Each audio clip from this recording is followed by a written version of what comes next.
And we are live. Thank you for joining us. I am Tristan. This is Cece. Yes, and we are international tour operators and relocation specialists who sold it all and moved to Mexico or immigrated to Mexico in 6 short months, and now we help other freedom seekers do the same. That's it. And it doesn't feel like it's only been 2 months. Really? Does it feel like longer to you? I feel home. I do too. I'm gonna have to go ahead and admit that. We thank you for welcoming us into your homes this evening. We hope that you have enjoyed your dinner or are currently enjoying dinner. Tonight's topic, I think you're really gonna like because we get a lot of questions around this. Yes. When we started our own residency process, we had, of course, our own questions, but we had no clue how many people were just wondering what the heck does it mean to even get residency, and does that mean I'm giving up my citizenship? What's going on here? I need to understand some things. So that's what tonight is all about. Absolutely. So what we're going to do is talk to you about what the difference is of residency and temporary and permanent, but also the difference between residency and citizenship. And so we're going to break that down. But before we do, we want to know, where are you tuning in from? Let us know in the comments. Are you from Houston, where we hail from? Yes. From Chicago, New York, all of the Cali. above. Cali, East Coast, West Coast, all of the above. Wherever you are, we hope all is well. Again, if you're just joining us tonight, we're going to be talking about what is residency and what are the benefits of it. And there are actually a lot, and not only just here if you decide to get it here in Mexico, wherever you decide to go across the world, there are always some great benefits for you to take advantage of whenever you decide to become a resident of that country. Absolutely. So let's hop into it. Let's do it. So what does it mean to obtain Mexican residency? I call it the permission slip. Yeah, I like the way you call it. Because typically when you come to Mexico, you come as a tourist, a visitor. And what they'll do is they'll allow you to stay here for up to 180 days. Mm-hmm. And so with that being said, you can come and go as you please for that 180 days. But once you pass that 180-day mark, you are now a illegal immigrant. Hold on 1 second. Looks like we might have froze.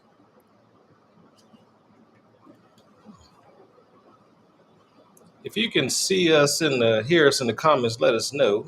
Looks like we might have a little bit of a technical difficulty here, but just give us one pause for the calls.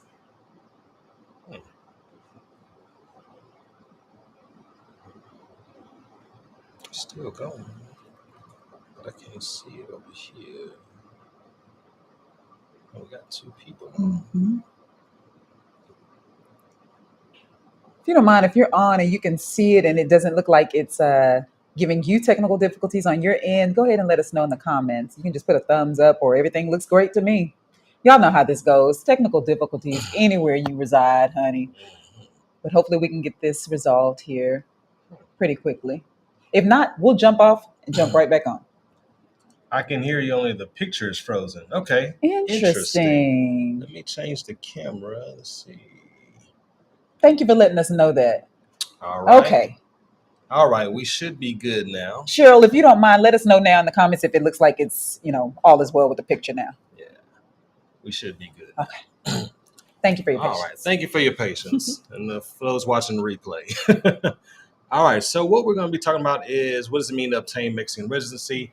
And essentially, it is a permission slip. So when you come here as a tourist, you're allowed 180 days to roam around this beautiful country, pretty much unimpeded. But you don't get a lot of benefits when you're just a tourist. Now, after that 180-day mark, you got to go home. Now, you can do what they call a visa run, where you skip the border and then come back and hope they give you a certain amount of time. But typically, they don't give you that much time, especially these days. So what a residency card allows you to do is, you get permission from the government to come and reside here, live here. You can come and go as you please. There's no time limitation. If you want to stay from January 1st to December 31st and all the way in between, you can do that legally with permission and their blessing.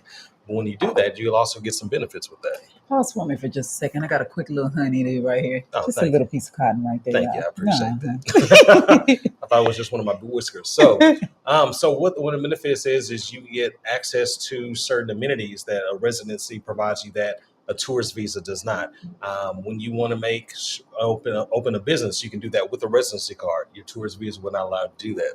But before we go any further into this, y'all, tonight, y'all might be wondering, why the heck would I even want residency in Mexico?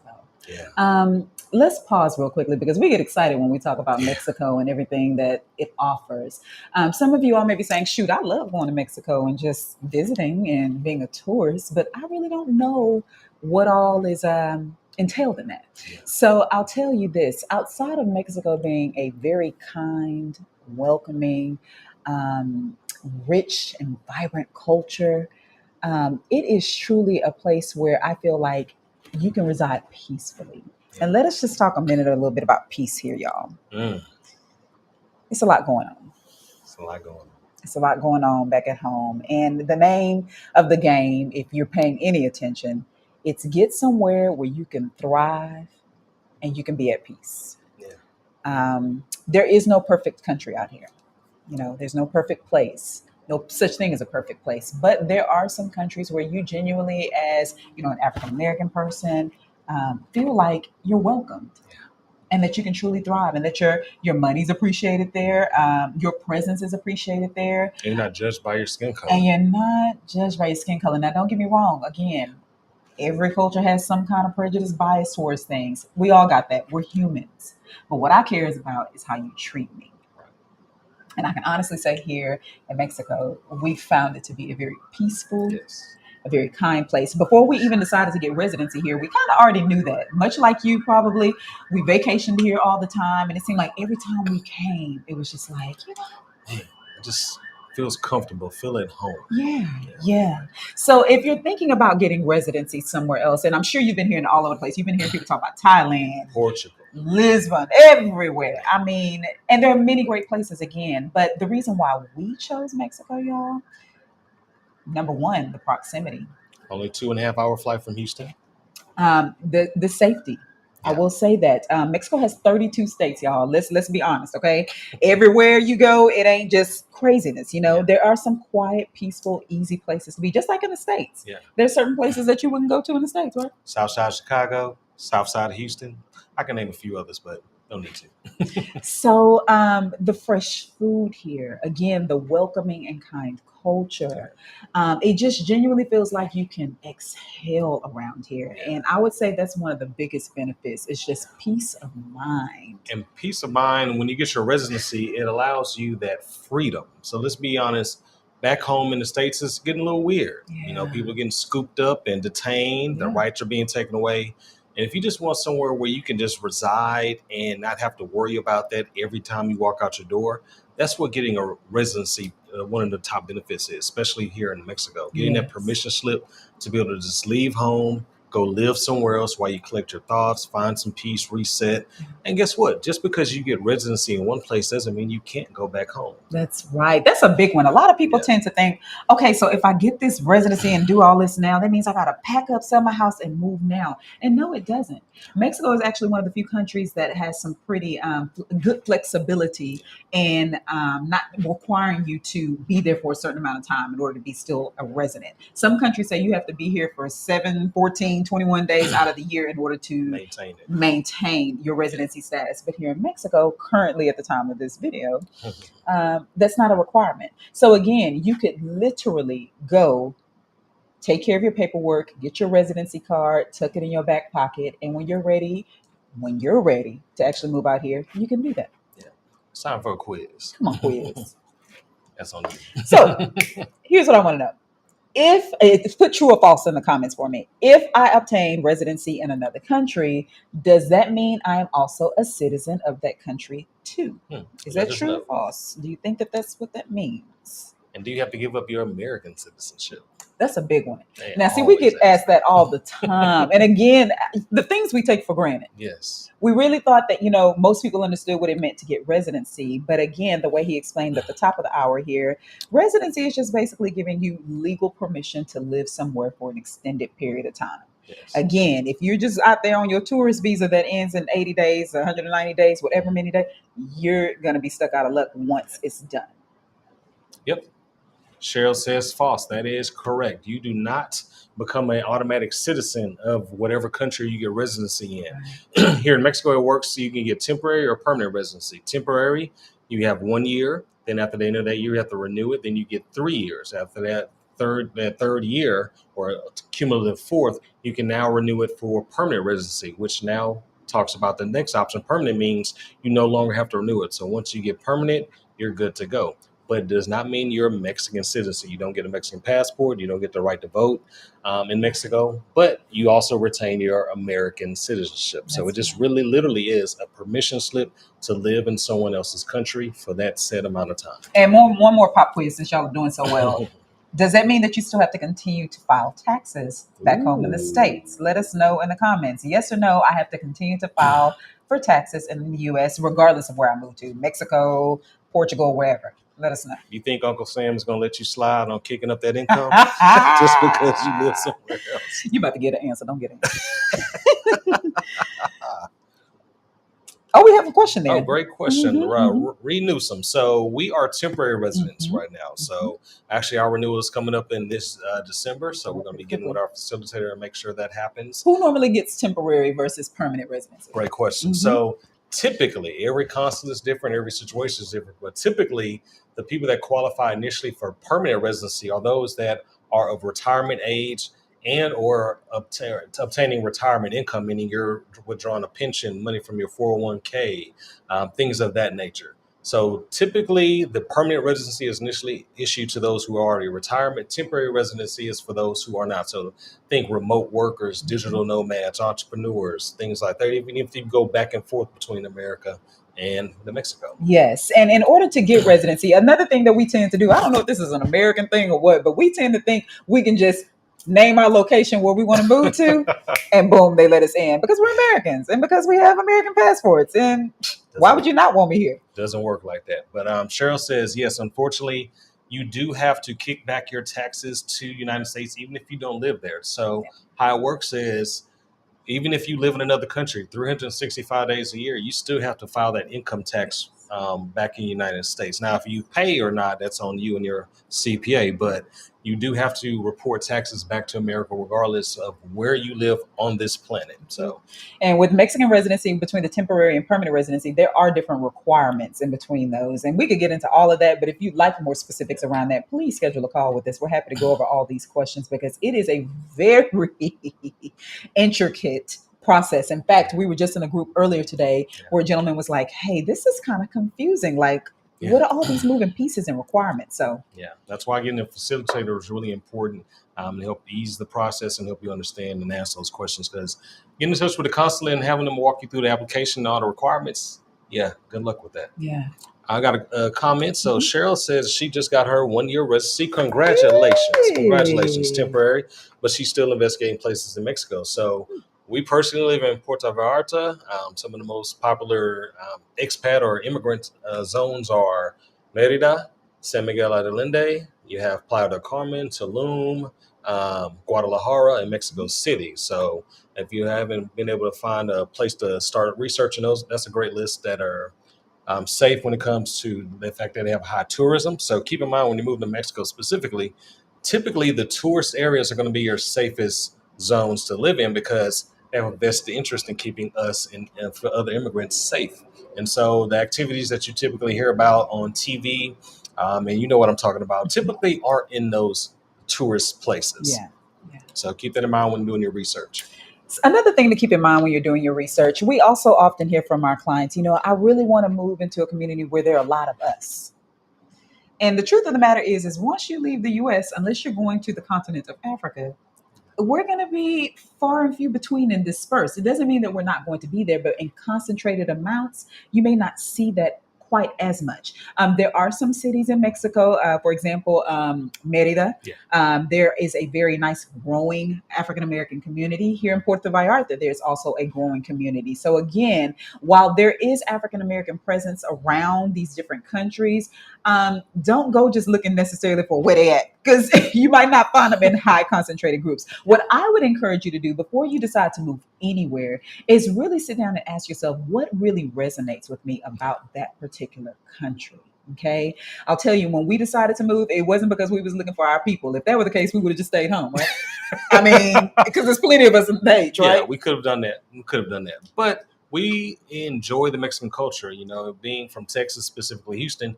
I've grown up around Mexicans all my life. I've gone to school with them, hung out with them, played sports with them, worked with them. So to me, it's just extension of my culture, but you know, with a little bit Yes. more flair and, you know, Yes. And different what we have seasons. come to find over all the years is that we have so much more in common than what we Yes, don't we really have. do. So I would encourage you to come with an open mind and an open heart and an open spirit of Yeah, what is it that we have in common, because there is a lot yeah.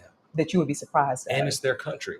So we want to make sure that you get assimilated to their culture. And it's a Yeah. beautiful culture, very similar, like she said, hardworking people, Yes. religious people, Yes. family oriented. Yes. They mind their business. Woo! That sounds kind of like us, right? Hallelujah. And they love a good kickback and barbecue and party. So Yes. And they are so inviting. I'm telling you, just yeah, right off the bat, let's go have dinner. Let's go walk. Let's go do.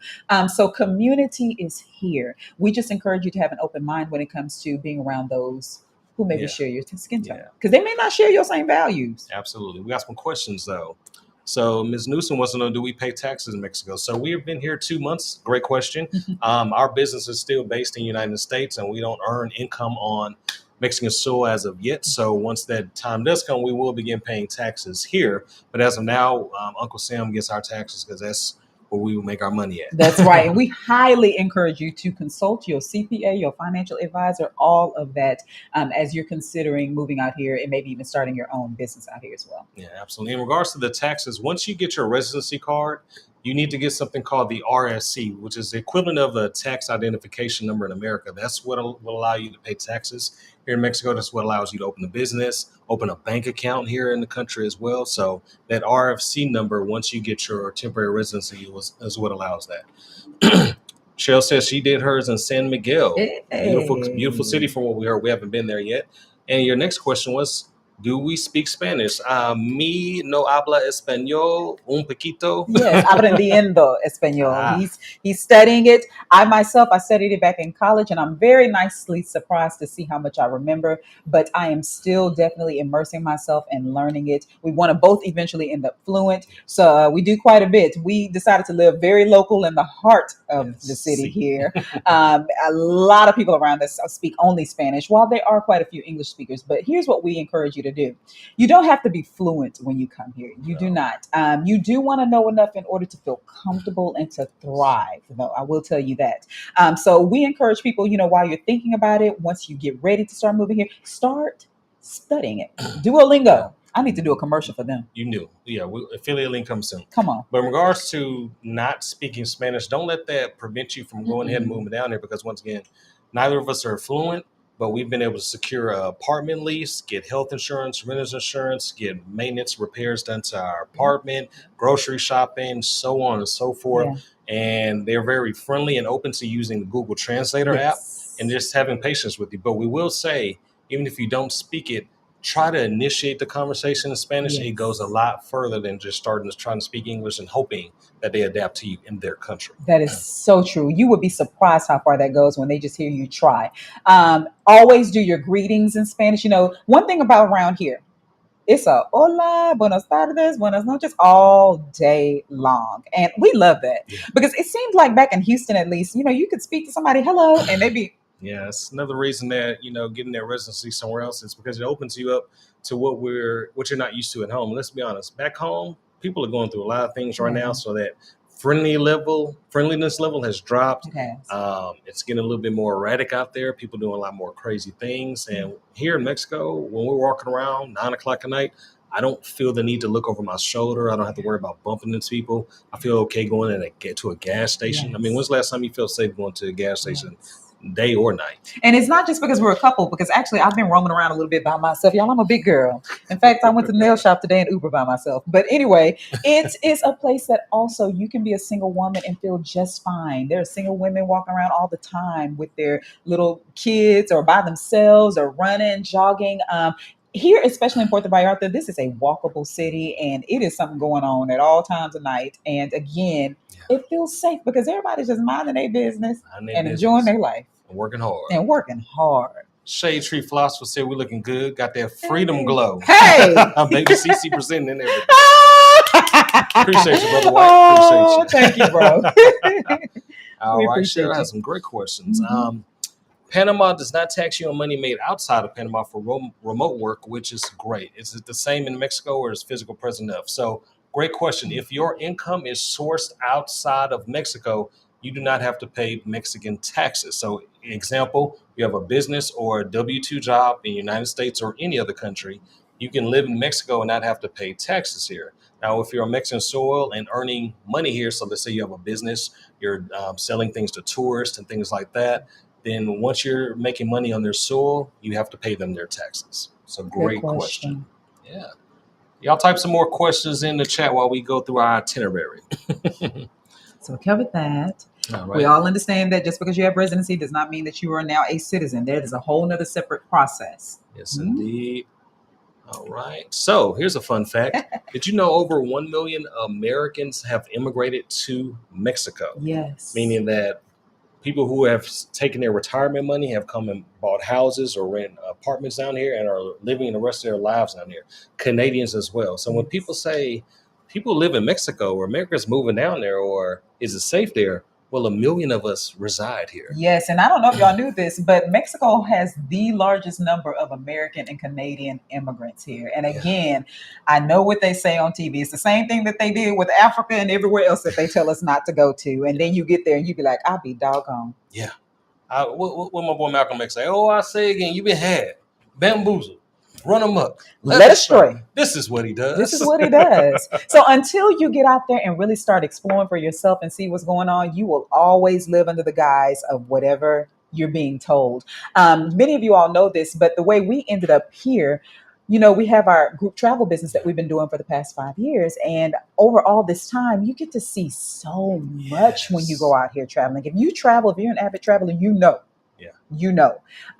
it's not to say that everything is better than where you come from. It just means it may be more in alignment with what you want right now in your life. When I was in my 20s and 30s, I was looking for something totally different out of life. But now that I'm starting to slow down this little train a little bit, I'm looking for a slower pace of life, a more kind and civilized, people. It has to feel good for me. Yeah. So what you want to make sure is you find that place that allows you to find those core items, those core four. Ours was great quality of healthcare, lower cost living, escape from the hustle culture, and just making sure that we had that constant peace. Yeah, that was a very, very big one. Yeah. And a little ocean view too didn't hurt. A little view of the ocean every now and then does not hurt. Let's see what Brother White says. How far are you from the tequila areas of Mexico? I believe we haven't done some research, so if we're wrong, let us know in the comments. We know the internet will, but I believe the tequila area is in the state we live in, which is Jalisco. And keep in mind, once again, Mexico is very similar to America. America has 50 states. Mexico has 32. We're in the Jalisco state, and we believe the tequila area is in this state, but you don't have to go specifically to that area for tequila because literally on every corner, every store, you can't throw a rock without tripping over a bottle of tequila out here. So, but great question. Come on out here, brother. Yes, we'll show you where they're at. Yes, indeed. Cheryl says, what other cities did we investigate and consider? Great question. And countries. Yeah. So first we were looking at Cabo, San Lucas. Then we kind of glazed over Merida.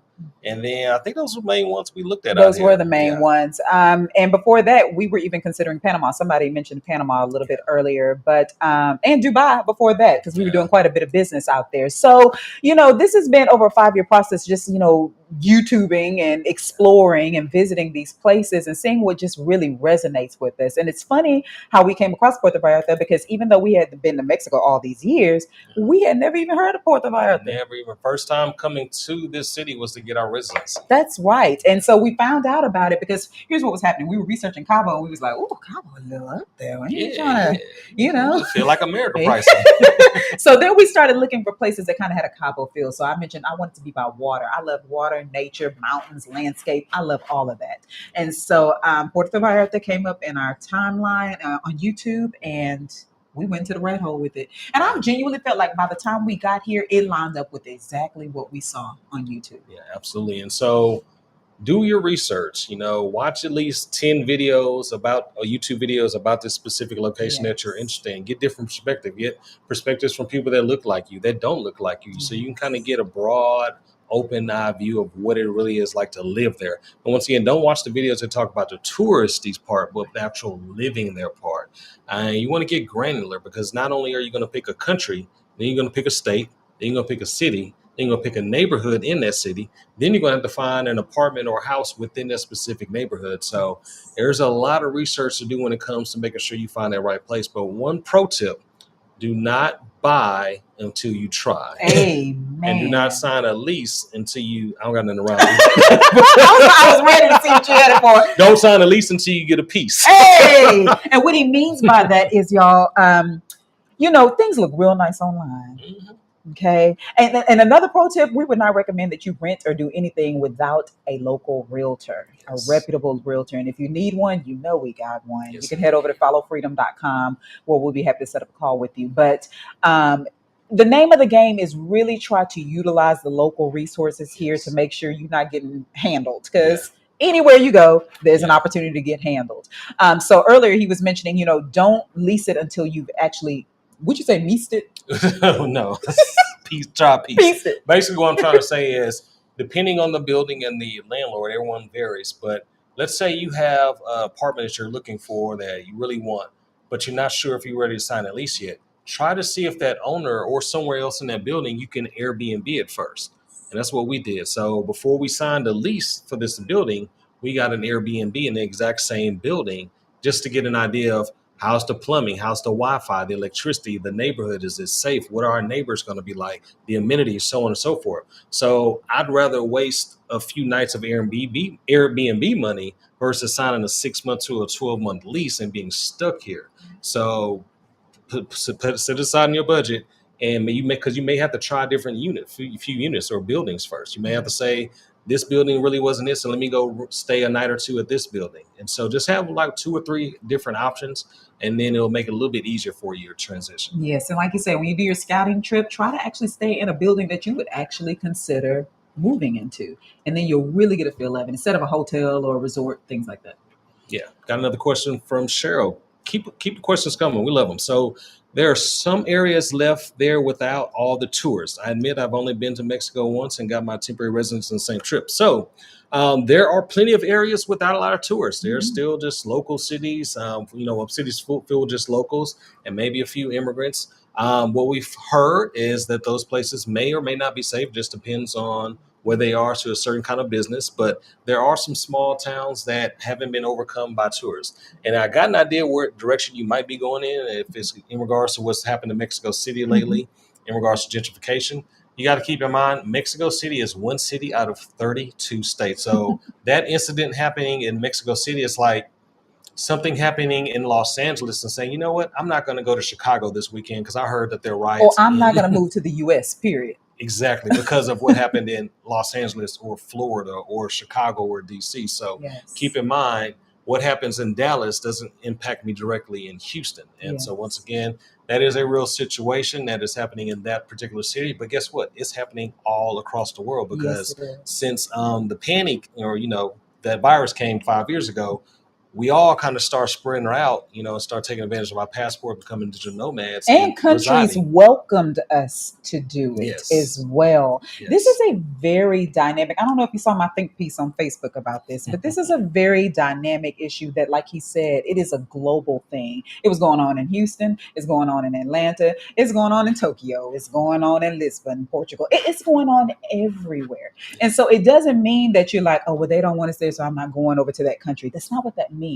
What that means, first of all, is have a very clear understanding of the challenges that area has, and then find ways how you can help not contribute to that problem. So I'll give you an example. With gentrification, what naturally happens is you have these urban areas where the locals used to live happily with very, very reasonable rent that they could afford. But then, people come in, developers, things like that, they come in and they jack up prices. Okay. Again, immigrants don't jack up prices. In fact, like you said, I want to march with them. Yeah, we want lower rents too. Lower rent. So we're right there with them. Yes, it should be lower, but greed sometimes run the nation. So what happens is these people are pushed further and further back away from the area that they're used to comfortably affording. So of course that hurts. Of course that's not what we want to see people go through. But again, the way you can help yourself in doing that is by getting someone who is local, a reasonable, trusted local realtor who will tell you this area normally costs this much. And if they're giving you something absorbently higher than that, you can either, try to negotiate down, or you can go try to look somewhere else. there's many things we can do, but it's not our fault necessarily because of that. Yeah. And here's some irony for you. A lot of the units that are being Airbnb'd and the rates are being jacked up, that the locals are mad at the pricing, a lot of those units are owned by locals as well. So a lot of the people in the building we're in are owned by locals, not foreigners or Asians or big banks. They're local residents jacking their own rates up for their local neighbors. So right. keep that in mind as well. So That's there's only so much we can do. We can try to negotiate a lower rate, but once again, it is what it is, and this is out of our control because we're just guests in this land. That's it. It's a global issue. Keep that Yeah. in mind. Great question from Shade Tree Philosopher. Does Mexico do international schools? I know Hey. other countries sometimes have American British style schools. Yes. Absolutely. So here in Puerto Vallarta, obviously, we haven't researched other cities, but they do have the American, it's called the American School of Puerto Vallarta, where they speak English. It's highly rated. And from what we understand, it's very affordable. It is. And they're bilingual, actually. They speak Spanish and they do Spanish and English, and they do primary, secondary, and like high school level. So, and then the other school, I believe, is the British. School. So yes, if they want to spot a T, they can go there as well. But they do have English speaking schools for those who are still in grade school. Great question. Ms. Newsom said the Airbnb idea was a great idea. Yeah, that's one of the ways that we coach our clients when they get ready to relocate. Help them think of things that way to help them make sure they save money and avoid those headaches and things of that nature. So. Yes. Cheryl says she is from Detroit, so she's looking for a smaller city. So Puerto Vallarta definitely has that. Yes. It's very small. Only about 500,000 people. Yeah. And so really the only time you get an influx of people is when a cruise ship comes once every other weekend. That's typically only at like Walmart or Sam's Club. They flood that area. So. And traffic is not really a thing. I mean, every now and then some extra cars on the road. But again, this is a very walkable city, a lot of mass transportation to get you around, and very reasonable Ubers and things of that nature. So I would consider this a small town. It's a small town. Let's see what we got. Freedom and peace of mind. So talk to us about freedom and peace of mind here in Mexico. So the thing when it comes to freedom and peace of mind, I think a lot of people want to understand, if I need to get back to the States, or what if I can't stay there like the entire time? You have the freedom of staying in Mexico for a little bit. Some people come down here and live here for 6 months and then they go back to the States. Yeah. Whatever you need that to look like, it can work for you. And that's what we mean by freedom and peace of mind. The peace of mind also being, y'all, I'll let Tristan speak on it, but as African Americans, you know what we got to deal with on a daily, okay? It's unfortunate, but it just is. Yeah. Here in Mexico, it genuinely feels like you're just another person. Yeah. If anything, they distinguish you between being an American and, a native, but that's usually how we hear them refer to us. In fact, you probably heard me say this before. They call us gringos around here. And I always thought that was a negative terminology. So I asked them, well, what do y'all call black people? Thinking it was just only for white people. They were like, gringos. So, they don't look at it like that necessarily. And again, they are very kind. Some people maybe want to take a picture with you. Some maybe want to ask a little question about your hair, but they're not intrusive. They are just very kind. Yeah, very kind people. Being a black man walking around Mexico, it's a breath of fresh air. Yeah. I don't walk into a building or a room and feel like I'm the black person there. Yeah. When I'm walking in the grocery store and I'm the only African American there, I don't feel that way. If anything, I get people looking at me, they're probably looking at me as like an American, or they assume I'm a tourist. And since this is a tourist town, I blend in. They're just like, oh, another tourist, and they just mind their business. No one looks at me. No one follows me around, asks me random questions. But you did get asked the other day if you were Mexican. Remember? You did. This guy asked. I've been rolling my R, so I sound fluent or native. But that's it. I mean, I just feel safe. I feel like I blend in when I walk into a store and I try to get, me and how we try to let security know, hey, I'm safe. You try to get their attention. They don't even look at me. They're just like, bye. Stop talking to me. So it's a good vibe down here. It really is. Let's see. We got Shade Tree Philosopher. You may have covered this. Mm-hmm. How does travel insurance work, and how does renter's insurance work in Mexico? Great questions. So traveler's insurance, if you are trying to just come down here for a trip, like a tourist, get trip insurance, and that's going to cover you for your trips, or your flights and hotels and things like that if something happens. But it also is a great way for you to get health insurance, because typically your American health insurance won't cover you here in Mexico. Right. So while we were kind of just getting down here, getting settled, we had trip insurance for that first month until we got qualified for health insurance. Now, another benefit of getting your residency card when living here is that is what allows you to get Mexican insurance for health insurance and renters insurance. And so to renters insurance is just like America. So you get an apartment, you call up an insurance broker, say, here's how much coverage I need, here's what deductible I want to pay, and it's significantly cheaper in here. I think we pay something like $7 or $10 a month for tens of thousands of dollars of coverage, which we couldn't get that kind of rate back in America. And our health insurance is significantly cheaper here. We pay around $150, $170 per person. Yes. Back in the United States, we were self-employed, so we were paying well over $1,000 a month total for both of us. Yes. So, well, we pay virtually monthly. We were paying for a year there for a month. So it's a lot more affordable down It here. really is. And just because you're paying less does not mean that you're sacrificing quality of care. Because let me tell you something, these people out here care. In fact, we have a new friend that we met, and he was letting us know he had a stroke when he got here. And he said, I know for sure if I would have had this stroke in the States, I would have died because a lot of things happened internally. A lot of his organs failed. And he said he had a team, not just one person, but a round the clock team that tended to him and helped him quickly get back to on the healthy side of things. So we've personally experienced, but I'm telling you something, if you go in and say something hurting, that you're going to be in at least an hour where they're trying to make sure that they're diagnosing the right thing. They're running tests that I didn't even know they had tests for. You got his phone number now, his cell phone number. I'm texting a guy on the weekend. I've lived this earth for decades, and I've never had my doctor's personal cell phone number back in the States. After one appointment with one doctor here, gave me a cell phone number. And here's the kicker. It wasn't even my doctor. I went to a clinic where I had to get a pre-check before I qualified for this one health insurance company. And he was just so helpful. It was just like, can I get your number if I got any questions? And asked him a few questions over the weekend, send me some extra paperwork for the insurance company. And it was very stark difference between what the professional care I've gotten in America and healthcare I've gotten here. That's right. And they also do house visits. Yeah.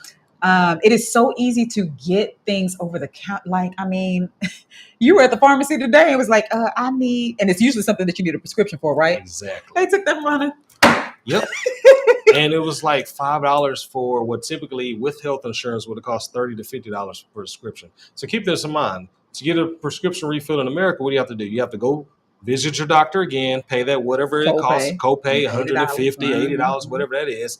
Then you have to go to the clinic the pharmacy and then get the prescription filled, which depending on what it could be another $30, $50, $60. Or here, they have a pharmacy on every block, literally. I'm not over exaggerating. Every block, you can just walk in, show them a bottle. They'll walk to the back and say $5, $10, $30, and you walk out, and that's it. So we're not here to sell drugs, but no, we're not. But I think we're all very aware that everything shouldn't cost an arm and a leg when it comes to our health care. Yeah. We have some clients who have, ailing parents and things of that nature. We've been telling them, there have been plenty of people who have moved out here with their parents and they can take better care of them because their money goes a lot further. So, there are some things that you do need to consider and really closely think about before you make the big leap. But just know that there's probably a workaround and a better solution, quite possibly here. Another great question from Ms. Newsom. Does Medicare cover you? I have not done any research on this specific one, but I'm 90% sure your American Medicare does not cover you here in Mexico. You would need to get a separate policy, or there may be a facility or a doctor that does accept it, but as a whole across the country, typically your United States Medicare, Medicaid does not transfer down here to Mexico. But I would encourage you to research that. Yes. There may be that one or two, because under one assumption we had is that veteran benefits didn't cover you here in Mexico, but one of our clients found out that one of the hospital does accept their veteran medical coverage. I forgot the name of it. So that's why I said I'm 90% sure, but you may want to do some research on the city you're going to, then look for the different facilities and doctors there because they may or may not. But as a whole, I believe they do not cover Medicare. And we do have resources if you would like to reach out to us, followfreedom.com. We do have resources who could be more than happy to address those questions for you. That's a good one. All right. Glad to have you back, Thea. Hey. She's heard that Mexico is so thorough with their healthcare and dental. Yes. And we have not gone to the dentist yet here, but When we're talking to our health insurance provider and even medical professionals, they're like, you don't really need to get dental insurance here because it's so cheap to go get your cleanings Right. and surgeries and things like that Right. here. You can handle it out of pocket. So the money you would spend monthly on the coverage, just put that in a savings account and then apply that to your dental needs. Now, obviously, if you know you have some serious dental work, you may want to get coverage, but That blew my mind because I was trying to get the teeth covered, the eyes covered, get my annual wellness. Is that free? And they like, you just pay for it when you get there because it's Yeah. nominal. Yeah, very nominal. All right. So, Brother Trey Tree Floss wants to know if we've gotten into some sports teams yet.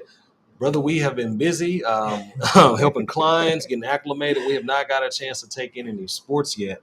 But the football craze is live and well here. Every time we go somewhere and game is on, Yes, they and are do not cheering. play. They do not play about it. They love it and live it here down here. But Yeah, we're working on it. We're working. I'm going to get a jersey soon. All right.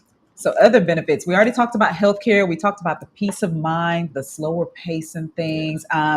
Your wallet will thank you. I think that that's the main thing that everybody thinks about when they think about moving to Mexico. And I know what you see on TV. We think sepia, we think third world, we think all these crazy things. This is a very strong emerging economy, Yes. modern infrastructure. I cannot Yes. wait till y'all start seeing what we're going to start showing you with the real estate. Yes. You're in for a treat. When you see what your money buys you down here and the quality of it, it's not just these little ticky-tack, subdivisions that they throw up in America. It is a nice quality build from the homes to the apartments and condos.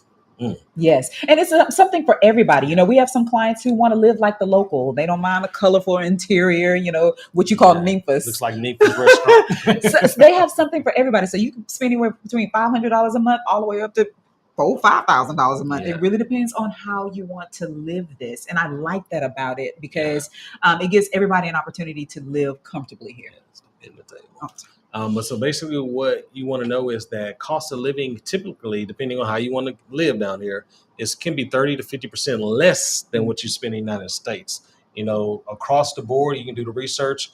The average housing costs, that's either renting or home or owning a home, can be around $1,500 a month. Mm-hmm.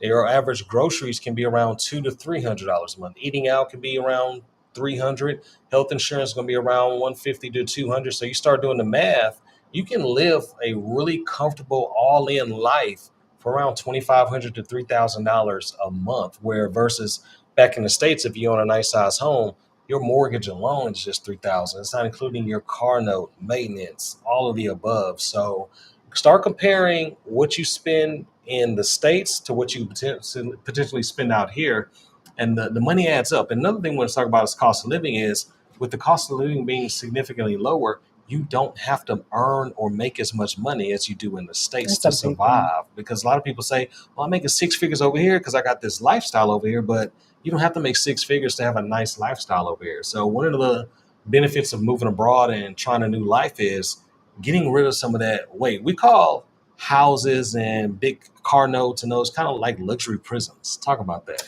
Yeah. Luxury prisons, meaning if you wanted to do something else with that money right now, could you do that?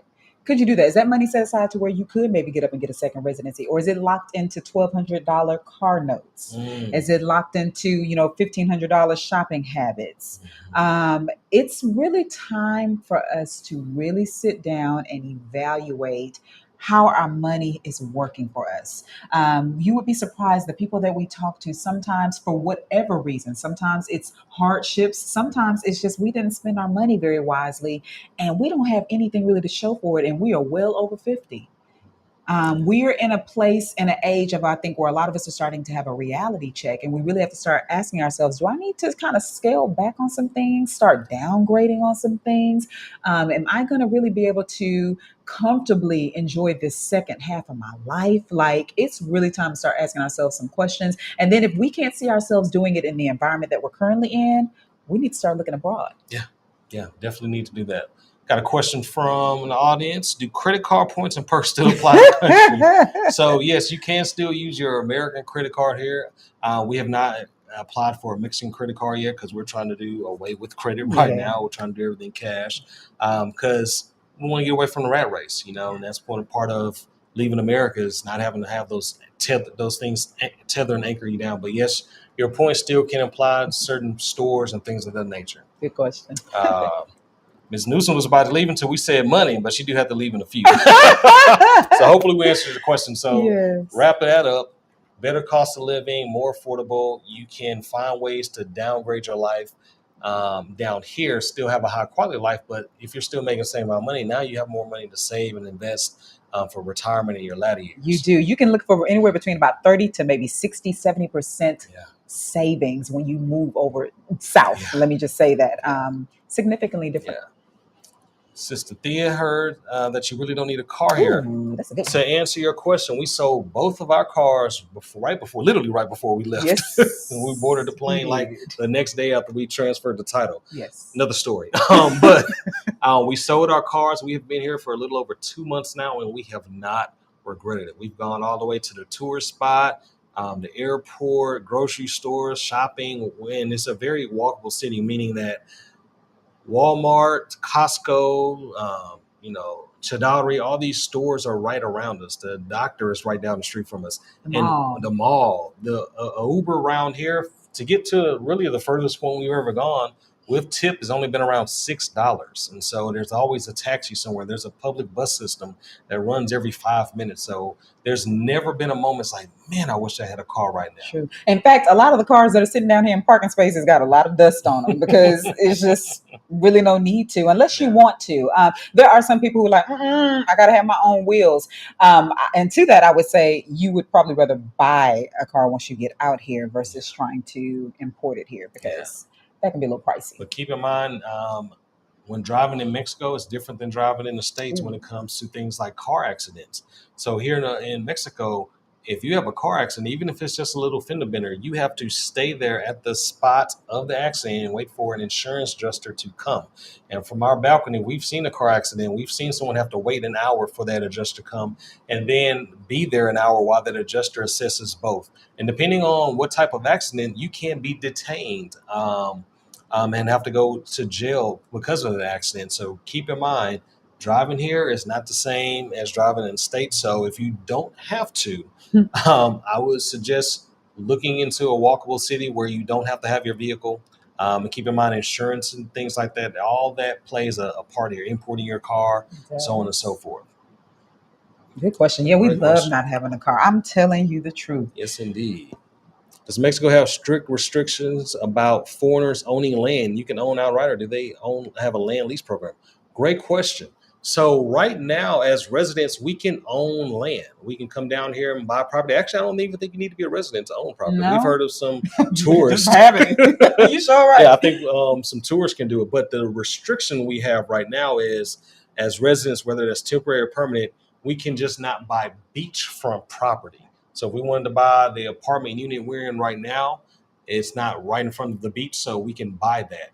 Now, if you do want to own beach property, you have to become a Mexican citizenship, become a Mexican citizen and have that kind of ownership. So great question.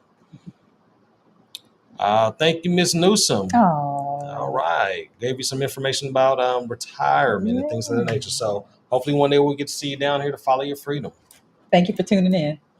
All right. Oh, and Thea wanted to know about Cabo. Do we help with that as well? Yes. So we can help you get your relocation in Cabo or any city in Mexico. We have a team that can work with you as far as your immigration, help you with your real estate, as well as insurance and things of that nature. So our team is here to get you across the border and make sure that you can reside where you thrive. That's it. If you go to followfreedom.com, you can set up a call with us and we'll be happy to direct you down the right path. And speaking of directing down the right path, y'all, this is not a DIY project, okay? No. Getting residency anywhere, it requires a very knowledgeable team because let's be honest, this is not something that you do every day, okay? You do not get up and just apply for residency, and you would not believe the very high number of people that we see in these different expat communities.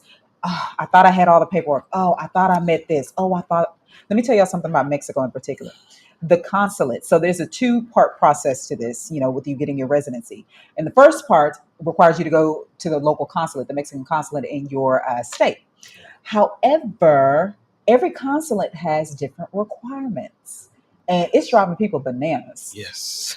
You know, I know what you used to in the States. You used to everything being pretty consistent across the board, but that's just not the case. And I think the sooner we accept that, Yes. the sooner we can really like make it through this process. But what we tell all of our clients is that you must use our immigration facilitator because this is just such a fluid process. Yeah. Rules change.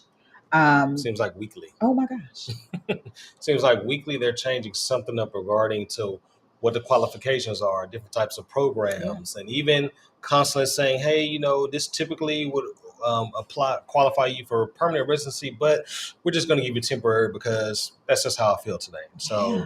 literally every consulate has its own rules and directors, and it just depends on the luck of the draw, unfortunately. That's it. But when you work with someone like our immigration advisor, let me tell you this.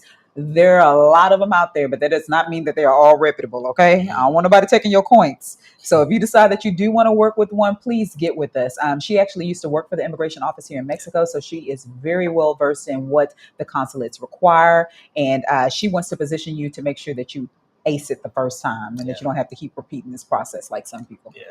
So we're on our last two bullet points. Let's talk about social and community integration.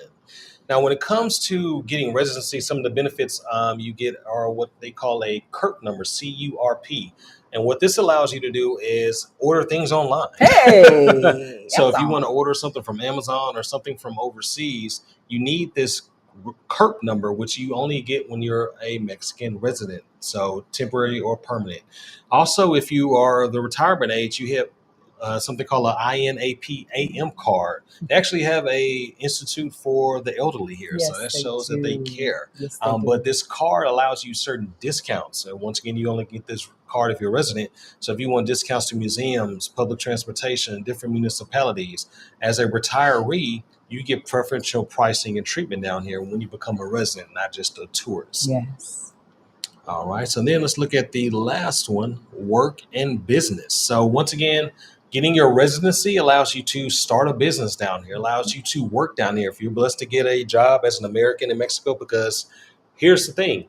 They give priority for work to their citizens and their nationals. So which is something you got to respect because they want to make sure that their people and their citizens are taken care of first. I'm not mad at them for that. So also keep in mind that if you, depending on the kind of work you get down here, if it's wage work or hourly work, the wages they pay down here are going to be significantly lower than what you're accustomed to in America. So just kind of keep that in mind. So typically when you come down here, you want to either have remote work, have some type of business going for yourself back at home, or even an online business. We have some clients that one has a pest control company and one has a consulting business where their employees are going to be running it for them in the United States, but they're going to be residing here in Mexico. Yes. So there's different ways you can do this. And once again, having a business back at home is still a viable option because flights are inexpensive and frequent down here.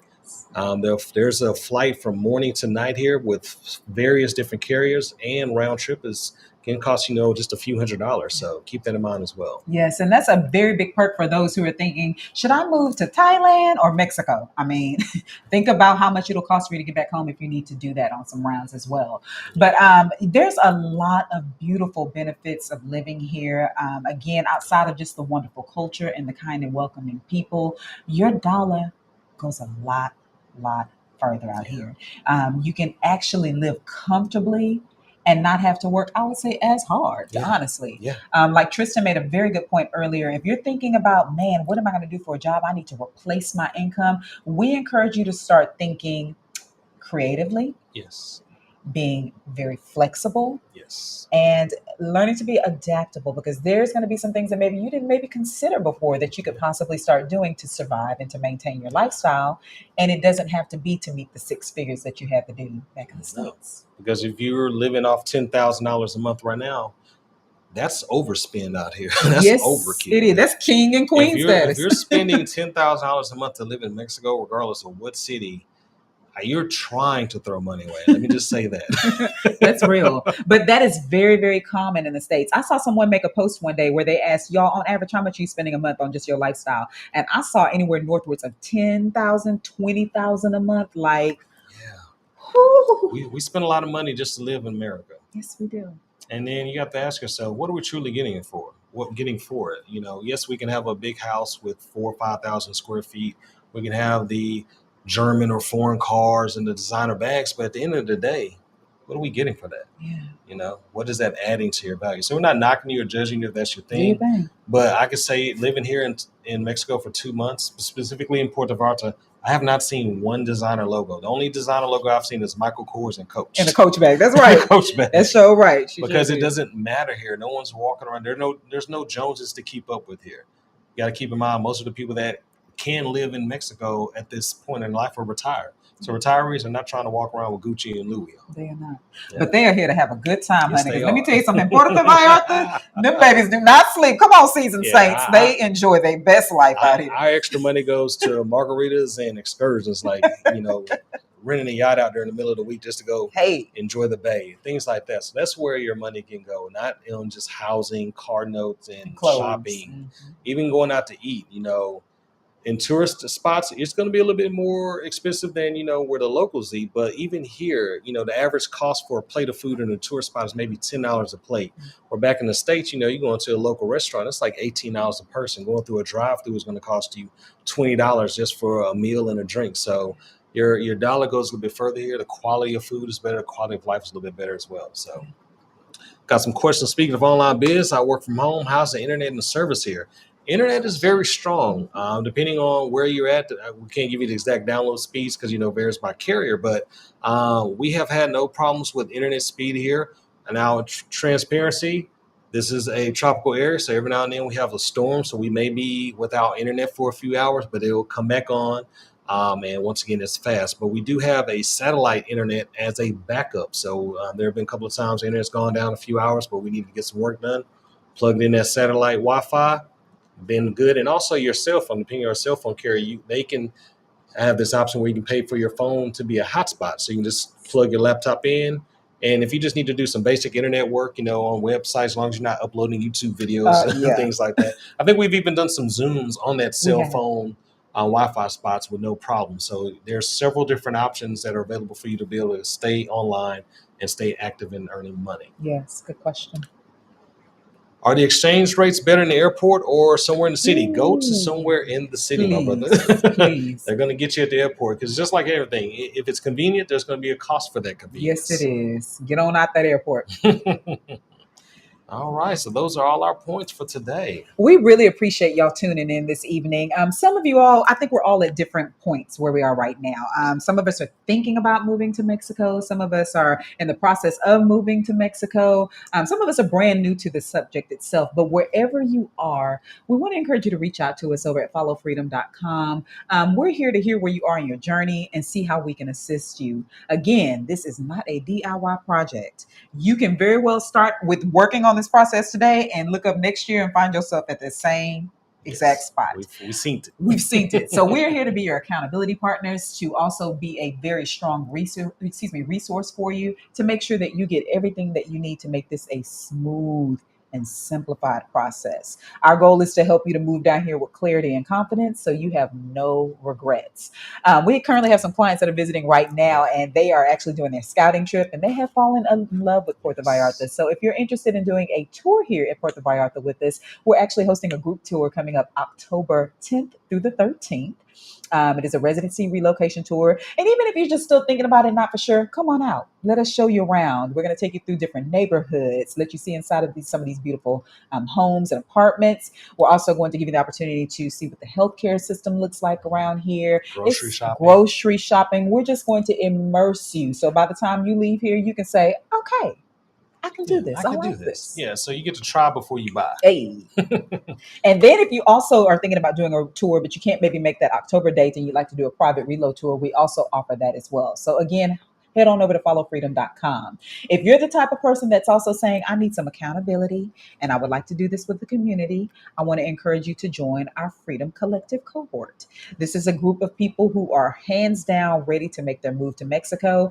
And we meet 3 months, once a month, for 2 hours, and we go from the rooter to the tutor and helping you get ready for making your transition here to Mexico. And that includes connecting you with our immigration facilitator, connecting you with our real estate, with our realtor, just making sure you have all the resources you need for a very smooth landing. So we have all the resources lined up for you. Just let us know how we can help you. Absolutely. So we look forward to working with you. Look forward to seeing you in the next live and the next YouTube episode. So until then, Follow peace. follow your freedom. Y'all stay safe.